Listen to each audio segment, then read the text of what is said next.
Hello everyone, আমরা atomic structure শুরু করেছিলাম। অ্যাটমিক স্ট্রাকচারের একটা ক্লাস আমরা করেছি। আজকে আমরা অ্যাটমিক স্ট্রাকচারের যে পার্টটা পড়ব সেটা হলো জেড ইফেক্টিভ এবং ফিল্ডিং ইফেক্ট।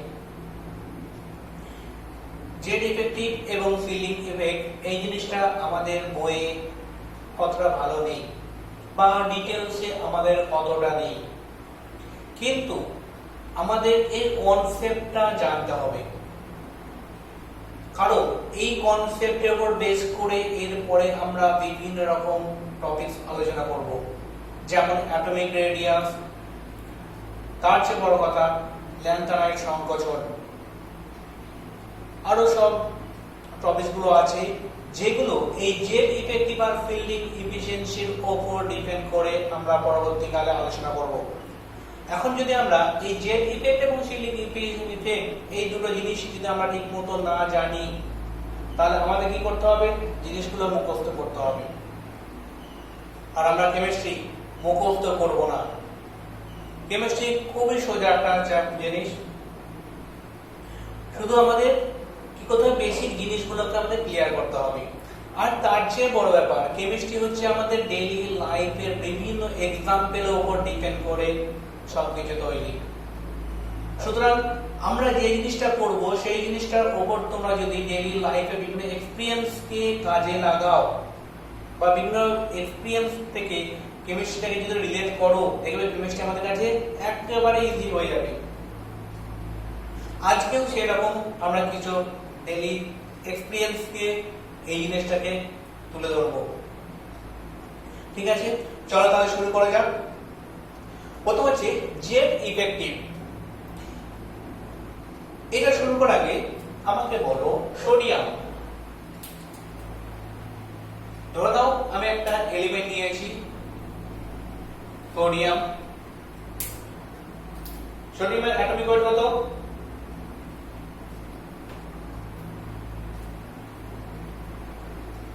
অ্যাটমিক নাম্বার, সোডিয়ামের অ্যাটমিক নাম্বার হচ্ছে 11।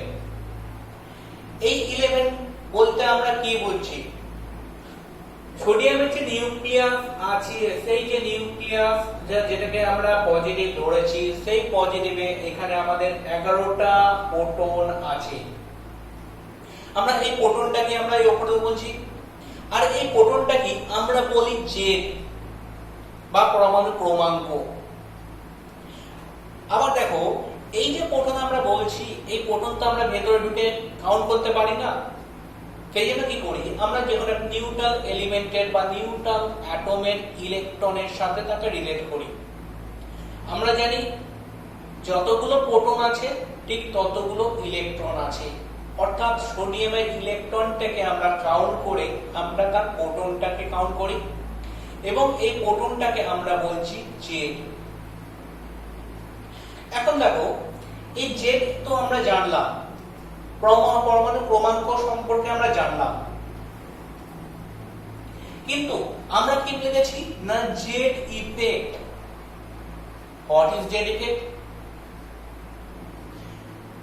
চলো আমরা একে ভাঙি।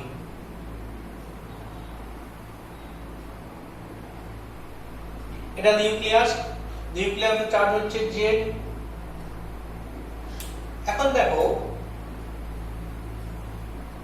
এটা হচ্ছে ভেতরকার সেল, এটা হচ্ছে বাইরের সেল। আমরা জানি সোডিয়ামের ক্ষেত্রে বাইরে একটি মাত্র ইলেকট্রন বর্তমান, আর ভেতরে সব ইলেকট্রন আছে। ধরে সব এরকম করে ইলেকট্রন আছে। এখন এই জেড কি করে? এই ইলেকট্রন গুলোকে আকর্ষণ করে। জেড ইলেকট্রন গুলোকে কি করছে? আকর্ষণ করছে, কারণ জেড হচ্ছে পজিটিভ আর ইলেকট্রন হচ্ছে নেগেটিভ। পজিটিভ নেগেটিভকে আকর্ষণ করে।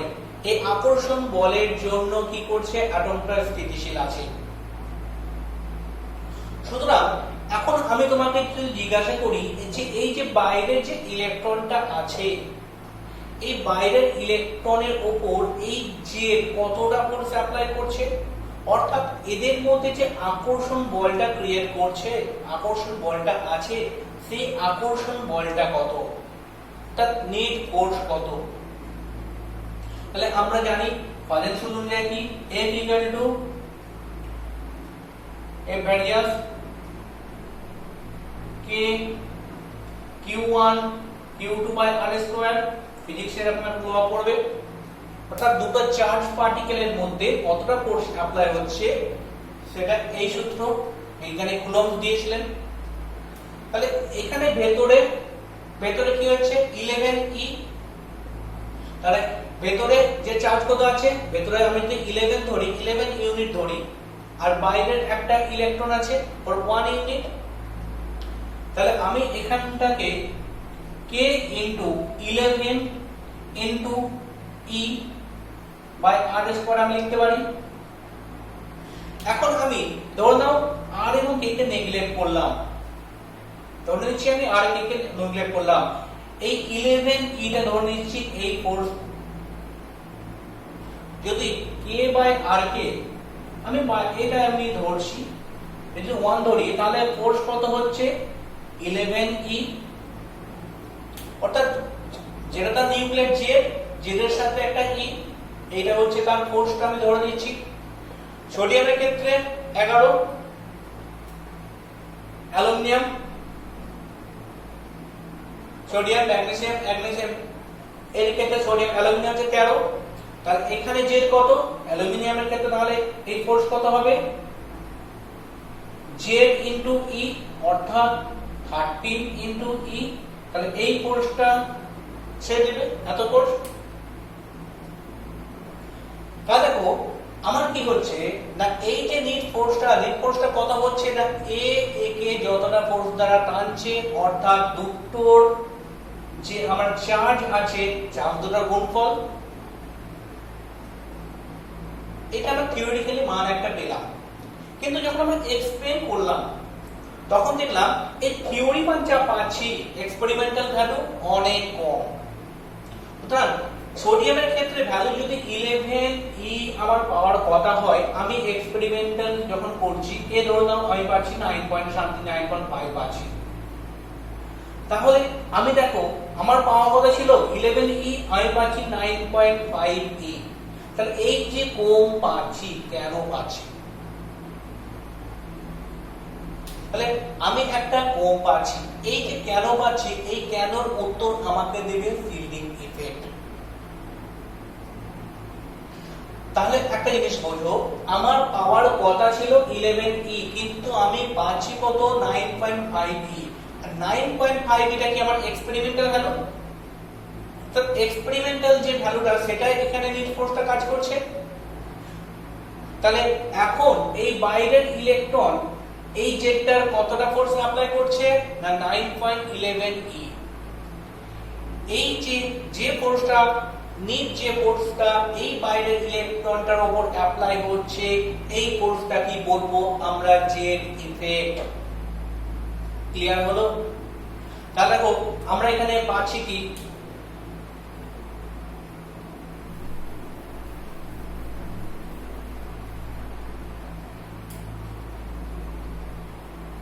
জেড ইফেক্ট মানে কি পাচ্ছি, টোটাল যে জেড,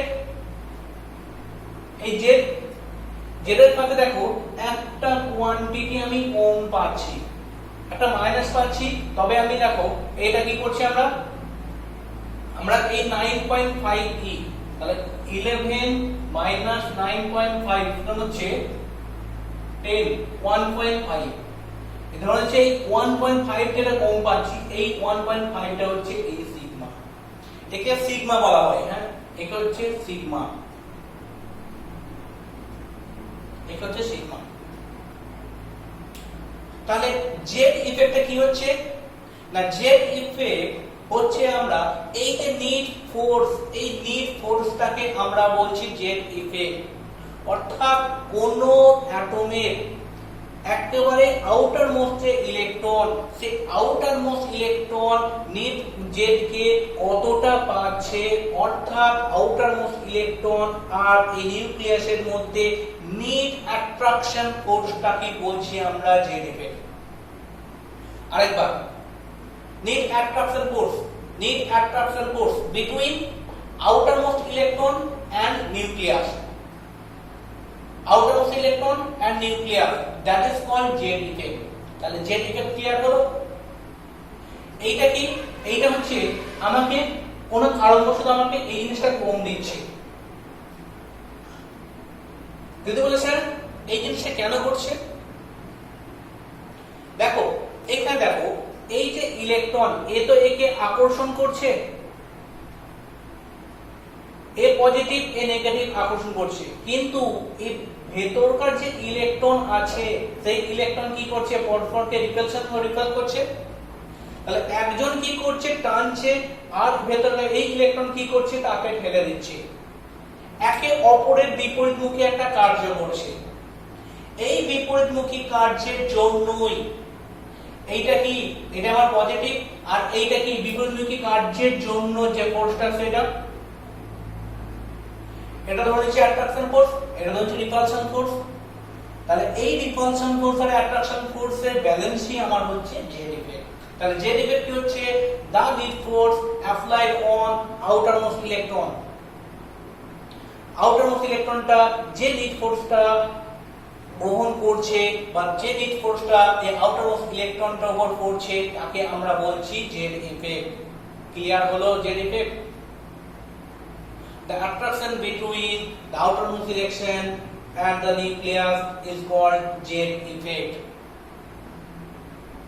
তাহলে আমরা Z ইফেক্টটা আমাদের কাছে ক্লিয়ার হলো।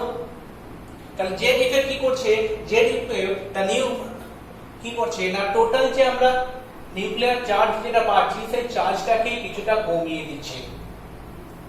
এখন দেখো এই যে সিগমা যেটা আমরা বললাম, এই যে সিগমা, এই সিগমাটাকে বলা হয় ফিল্ডিং ইফেক্ট বা ফিল্ডিং এফিশিয়েন্সি।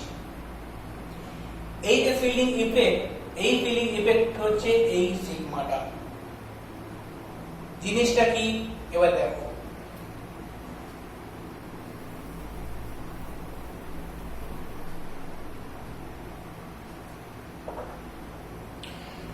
এই জিনিসটা বোঝার আগে আমরা একটা বাস্তব এক্সাম্পল নিই। ধরো নাও আমরা সবাই কি আমির খান বা শাহরুখ খানের ফ্যান। আমরা যেখানে বাস করি, ধরো আমি বর্ধমানে বাস করি, বর্ধমানে আমির খান আসবে আর আমি আমির খানের বড় ফ্যান। সুতরাং আমির খান যেদিন আসবে সেদিন কি করবো, তাকে দেখার জন্য আমি তার আগে থেকে গিয়ে ওই জায়গাটায় বসে পড়লাম। এইটা ধরে নিচ্ছে আমির খানের মঞ্চ। আমি কি করলাম, এইখানটা আগে গিয়ে যেদিন আমির খান আসবে তার এক সপ্তাহ আগে গিয়ে আমি এখানে গিয়ে সিট বুকিং করে দিলাম। এখন দেখো যখন অনুষ্ঠান শুরু হয়েছে তখন আমি এইখানে বসে আছি, আমার আর আগে কেউ নেই। তাহলে আমি আমির খানকে সম্পূর্ণভাবে দেখতে পাবো। আমির খানের সম্পূর্ণ ফোকাসটা, আমার সমস্ত ফোকাসটা আমির খানের উপর থাকবে। তো আমির খান যা বলবে না বলবে আমি তাকে ভালোভাবে অনুভব করতে পারবো। এইটা হলো ধরো এটা 1 নম্বর কেস।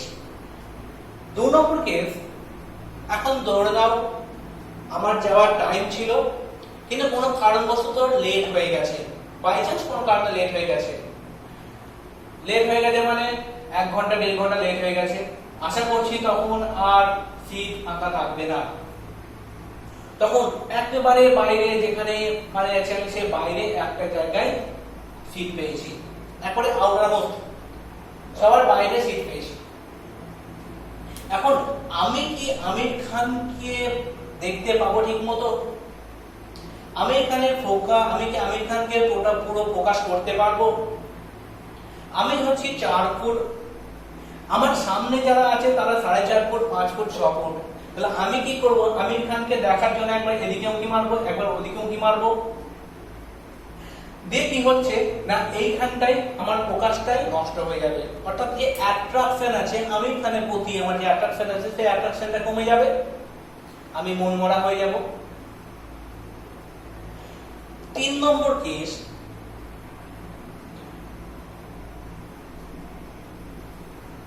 আমি ধরে দিয়েছি আমরা বাইরে দিকে আছি কিন্তু ওখান থেকে আমির খানকে মোটামুটি ভালো দেখা যাবে, আমির খানের মধ্যে ফোকাস আমার ভালো থাকবে। বাট এইটা ধরে নাও আমি এখন কি হয়েছে, আমি আমার বন্ধুদের সঙ্গে নিয়ে গেছি, এটা আমাদের সব বন্ধুরা আছে। এবার অনুষ্ঠান চালু হয়েছে, অনুষ্ঠান চলছে, সেই সময় কি হয়েছে, আমি যখন এদিকে অ্যাট্রাকশন দিয়েছি, আমার বন্ধুরা নিজেদের মধ্যে গল্প শুরু করেছে। কারণ ধরে নাও আমার এখানটা ভালো লাগে না, আমি জোর করে নিয়ে গেছি, এরাও কি করেছে, নিজেদের মধ্যে কথা বলতে শুরু করেছে। তাহলে এরা যখন আমাকে ডিস্টার্ব করবে, তখন কি আমি পুরো ফোকাস দিতে পারবো? নিশ্চয়ই পুরো ফোকাস দিতে পারবো না। তাহলে দেখো, আমার ফোকাস এই তিনটে জায়গায় তিন রকম হচ্ছে। যখন আমি কাছে আছি, ফুল ফোকাস দিতে পারছি। যখন একেবারে দূরে আছি, তখন ফোকাসটা আমার একবারে কমে গেছে। আর যখন দেখো এই দূরে আছি, তার সাথে আবার আমার বিভিন্ন চারিপাশে বন্ধুরা আছে যারা আমাকে ডিস্টার্ব করছে, তাহলে সেখানে ফোকাসটা আরো কমে গেছে। এই তিনটে এক্সাম্পল এবার অ্যাটমের ক্ষেত্রে অ্যাপ্লাই করব। দেখো,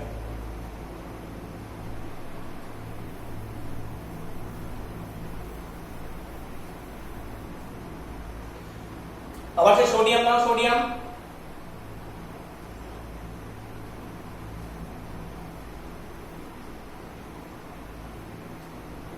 এইটা সোডিয়ামের বাইরে ইলেকট্রনটা, তার আগে ভেতরে কি আছে, সোডিয়ামের কত ইলেকট্রন আছে, 1s2 2s2 2p6 3s1, এটাকে 3s1, এটা 2p ইলেকট্রন, ওদিকে ধরো ছোট আছে। এখন দেখো এইটা, এটা ধরো আমির খান, আর এইটা হচ্ছে আমি। আমার আগে কি আছে, এরা আছে, এরা কি আছে, আমার আগে আছে, অর্থাৎ সেকেন্ড কেসের ক্ষেত্রে এরা আমার সামনে আছে। তাহলে আমি এখন যদি আমির খানকে দেখতে চাই, তাহলে দেখো এরা আমাকে দেখো বাধা দিচ্ছে, এরা আমাকে বাধা দিচ্ছে। কারণ আমি 4 ফুট, এরা ধরে 5 ফুট, তাহলে ওদেরকে দাদা একটু সরুন, দাদা একটু সরুন, আমি দেখতে পাচ্ছি না বলে বলে ওদেরকে ঠেলবো। তাহলে এরা হচ্ছে সেই বাধা দান করছে, যার ফলে যতটা আমার অ্যাট্রাকশন হওয়ার কথা ছিল, ততটা আমার অ্যাট্রাকশন আর নেই। আমাদের মধ্যে অ্যাট্রাকটিভ ফোর্সটা কমে গেছে। কেন কমে গেছে? কারণ এই ইলেকট্রনগুলো আমাকে রিপেল করেছে। এই যে রিপেল করছে, এই রিপেল করার ঘটনাটা কি বলছে, শিল্ডিং ইফেক্ট।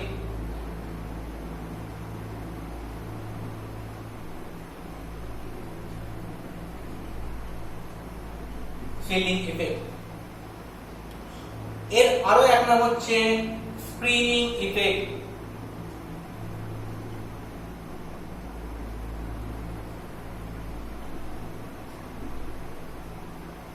তাহলে শিল্ডিং ইফেক্ট বা স্ক্রিনিং ইফেক্টের জন্য কি হচ্ছে না, যতটা নিউক্লিয়ার চার্জ আমার পাওয়ার কথা ছিল, আমি ততটা নিউক্লিয়ার চার্জ পাচ্ছি না। এই ইলেকট্রন গুলো কি করছে, একটা শিল্ডের মতো কাজ করছে। ভেতরকার যে ইনার ইলেকট্রন গুলো দেখো একটা শিল্ডের মতো কাজ করছে, দিয়ে একে এর সাথে অ্যাটাচ হতে বাধা দান করছে। এই ঘটনাটাকে বলছে শিল্ডিং ইফেক্ট বা স্ক্রিনিং ইফেক্ট। এখন যদি এরা ভেতরের মধ্যে যদি কিছু না থাকতো, এরা যদি না থাকতো, তাহলে আমার প্রথম কেস, আমি সবার আগে গিয়ে বসেছি, আমি এবারে টোটাল পুরো ফোকাসটা আমির খানকে দিতে পারতাম। কিন্তু এই শিল্ডিং ইফেক্টের জন্য আমি টোটাল ফোকাসটা দিতে পারছি না। ক্লিয়ার হলো? তাহলে শিল্ডিং ইফেক্ট কি করছে, আমার ফোকাসকে কমিয়ে দিচ্ছে, অর্থাৎ অ্যাট্রাকশন ফোর্সকে ডিক্রিজ করে দিচ্ছে। এবার ধরলাম 3 নম্বর কেসটা কি বললাম, ক্লোরিনের ক্ষেত্রে কি, chlorine 17 1s2 2s2 2p6 3s2 3p5, এটা ক্লোরিন। ক্লোরিনের ক্ষেত্রে দেখো কি হচ্ছে,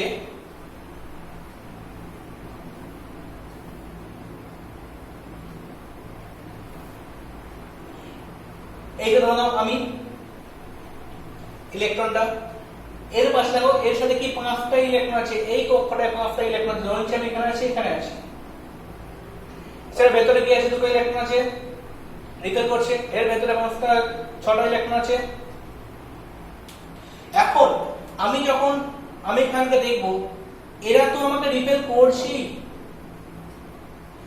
এরাও দেখো আমাকে রিপেল করবে। এই যে ইলেকট্রন, এরাও তো নেগেটিভ, এও তো নেগেটিভ, এও তো নিজেদের মধ্যে রিপালশন করবে, এও তো ইলেকট্রন ক্লাউড, এও তো নেগেটিভ ইলেকট্রন ক্লাউড, এদের মধ্যেও ইলেকট্রন ক্লাউডের রিপালশন ঘটবে, অর্থাৎ যেটা আমার বন্ধুরা আমাকে ডিস্টার্ব করছিল। ফলে এই ক্ষেত্রে ফিল্ডিং ইফেক্ট আরো বেড়ে যাবে। যে যত বেশি আমাকে বাধা দান করবে তত তার ফিল্ডিং ইফেক্ট বেড়ে যাবে। আর ফিল্ডিং ইফেক্ট বেড়ে যাওয়া মানেই হচ্ছে কি আমার নিউক্লিয়ার নিট অ্যাট্রাকশন ফোর্সটা কমে যাবে। ক্লিয়ার হলো? তাহলে ফিল্ডিং ইফেক্ট কি হচ্ছে না, fielding effect number of inner ইলেকট্রনের উপর ডিপেন্ড করছে, তার সাথে সাথে এই আউটার ইলেকট্রনের উপর ডিপেন্ড করছে। যদি আউটার ইলেকট্রনের এইটা খুব একটা আমরা এখন অ্যাকসেপ্ট করব না, আমরা এটাই এখন নেগলেক্ট করব।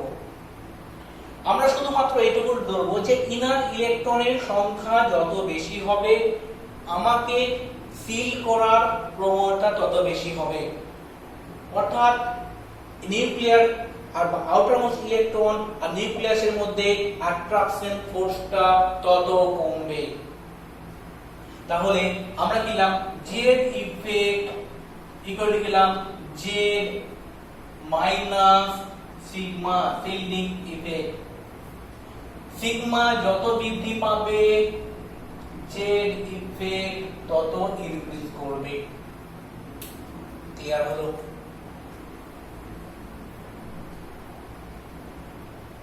তাহলে এই পর্যন্ত আমাদের জেড ইফেক্ট আর ফিল্ডিং ইফেক্ট কি, আশা করছি কনসেপ্টটা আমাদের ক্লিয়ার হয়েছে।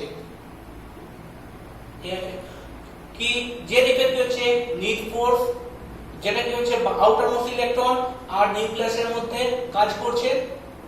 আর ফিলিং ইফেক্ট হচ্ছে ফিলিং ইফেক্ট নিট ফোর্সটাকে ডিক্রিজ করার জন্য যে কাজটা করছে, যে ফোর্সটা আমার কাজ করছে সেই ফোর্সটা কি না এই ইলেকট্রনগুলো রিপালশন ফোর্স। ক্লিয়ার হয়েছে? এখন আমরা যাব, দেখো এই জেড ইফেক্টটা কার উপর ডিপেন্ড করছে না এই ফিল্ডিং ইফেক্টের উপর ডিপেন্ড করছে। যত বেশি ফিল্ডিং ইফেক্ট হবে তত জেড ইফেক্ট আমার কমবে। জেড ইফেক্ট করার মানে তাদের মধ্যে অ্যাট্রাকশন ফোর্স কমে যাচ্ছে, আর অ্যাট্রাকশন ফোর্স কমে যাচ্ছে মানে আমি এই বাইরে কোনো ইলেকট্রনকে সহজেই তাড়াতে পারবো। তাহলে আমাদের এই জেড ইফেক্টটার সম্বন্ধে এটার সম্বন্ধে সিগমা সম্বন্ধে একটু জানতে হবে। চলো তাহলে নেক্সট হেডিং করুন, কোন কোন বিষয়ের উপর সিগমা ডিপেন্ড করছে।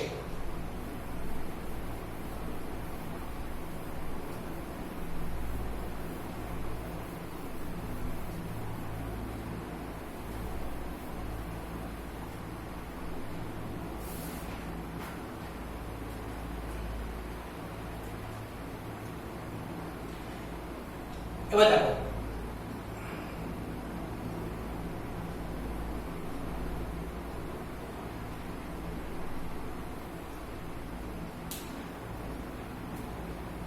এক নম্বর হচ্ছে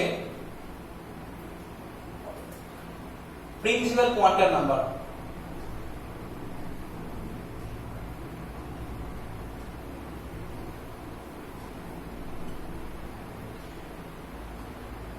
শুধু প্রিন্সিপাল কোয়ান্টাম নাম্বার নয়, তুমি শুধু কোয়ান্টাম নাম্বারও শুধু এটা হেডিং করো কোয়ান্টাম নাম্বার।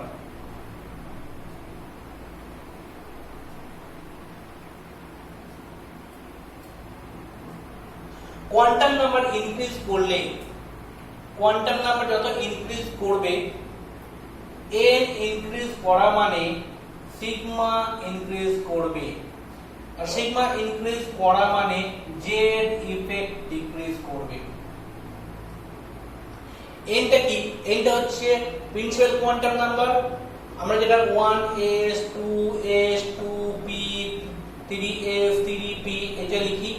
এই যে যেটা আছে এটা তার প্রিন্সিপাল কোয়ান্টাম নাম্বারের উপর ডিপেন্ড করছে। তোমরা ঘুরিয়ে ভেবে তোমরা প্রিন্সিপাল কোয়ান্টাম নাম্বারই লেখো।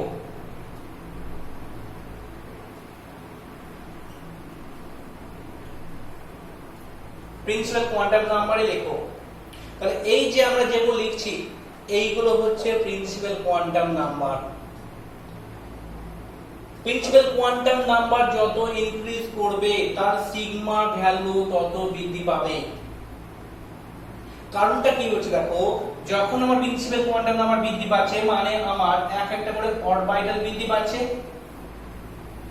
অরবিটাল বৃদ্ধি পাওয়া মানে কি, number of inner electron increase করছে। তাহলে number of inner electron increase করা মানে কি, সে আউটার ইলেকট্রনকে বেশি রিপেল করবে। বেশি রিপেল করা মানে জেড ইফেক্ট ইনক্রিজ করবে, সিগমা ইনক্রিজ করবে, জেড ইফেক্ট ডিক্রিজ করবে। তাহলে আমি এখান থেকে যেটা পেলাম, জেড ইফেক্ট ভ্যারিয়াস 1/n, এটা হচ্ছে আমার প্রথম। 2 নম্বর আমরা জানবো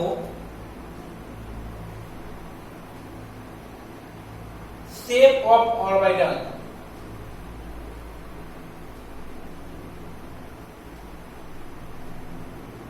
shape of orbital 1 minute।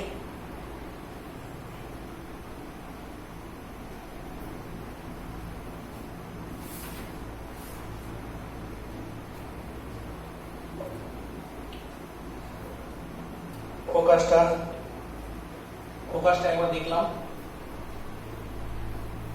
Focus গোলমাল হয়ে গেলে আধ ঘন্টা ধরে যেটা বললাম সেটা আবার পুরোটাই ক্যান্সেল করতে হবে। তার 2 নম্বর কি হচ্ছে shape of orbital. Shape of orbital কি বলছে দেখো, আমরা যে সকল অরবিটাল গুলো পেয়েছি S P D A, S হচ্ছে গোলাকার, পি হচ্ছে কি এটা, ডি হচ্ছে এফ এর কটা লোব, 8টা লোব।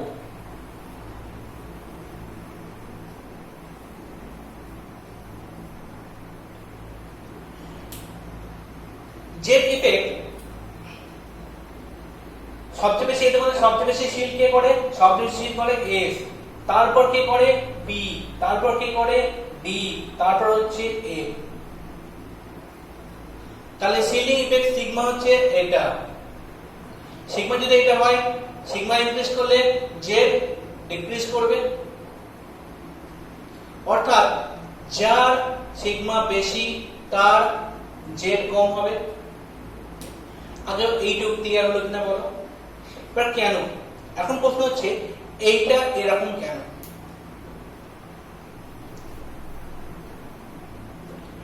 এইটার জন্য আমরা আবার আমাদের একটা বাস্তব উদাহরণে যাব। ধরে নাও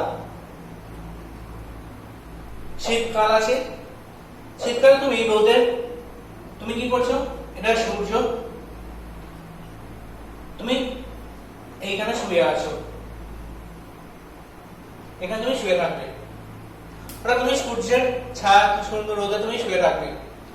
এখন আকাশের মধ্যে যদি মেঘ করে, মেঘটা যদি তোমার হালকা হয়ে থাকে, এদিকে গেল এদিকে গেল এদিকে গেল যদি করে, তাহলে তুমি এইখান থেকে রোদ পাচ্ছ। যদি তোমার এটা ধরো সূর্য আছে, তোমাকে মেঘটাকে পুরোটাই যদি ঢেকে দিল, তোমাকে যদি পুরোটাই ঢেকে দিল, তুমি কি আর রোদ পাবে? রোদ পাবে না। অর্থাৎ এই মেঘটা সূর্যকে যেমন ভাবে ঢাকবে তুমি তেমন ভাবে রোদ পাবে। যদি আংশিক ঢাকে তাহলে তুমি তারপর রোদ পাবে, যেখানে ফাঁকা আছে সেখানে রোদ পাবে। যদি পূর্ণভাবে ঢেকে দেয় তুমি আর কোন রকম সানলাইট পাবে না। এবার দেখো এই শেপগুলো মানে কি, সেগুলো হচ্ছে ইলেকট্রন ক্লাউড। এই শেপগুলো হচ্ছে ইলেকট্রন ক্লাউড। আমরা যদি ইলেকট্রনকে অ্যাটমিক স্ট্রাকচারে পড়েছি, ইলেকট্রন পার্টিকেল না হয়ে এরকম ক্লাউড হিসেবে থাকে, মডার্ন অ্যাটমিক স্ট্রাকচার আমরা তাই বলছে। এখন ধরে নাও এইখানটা সানটা আছে, সূর্যটা আছে, এইটা একটা এস অরবিটাল, বাইরে একটা ইলেকট্রন আছে, বাইরে ধরো এখানে একটা ইলেকট্রন আছে। এ কি করছে দেখো, সব জায়গায় পরিব্যাপ্তি হয়ে আছে, এদিক থেকেও এ ঢেকে দিয়ে আছে, এদিক থেকেও ঢেকে দিয়ে আছে, এটা নেগেটিভ এটাও নেগেটিভ। তাহলে এই সূর্য যে সানলাইট দিচ্ছে, সানলাইটকে সব জায়গা থেকেই বন্ধ করে দিয়েছে,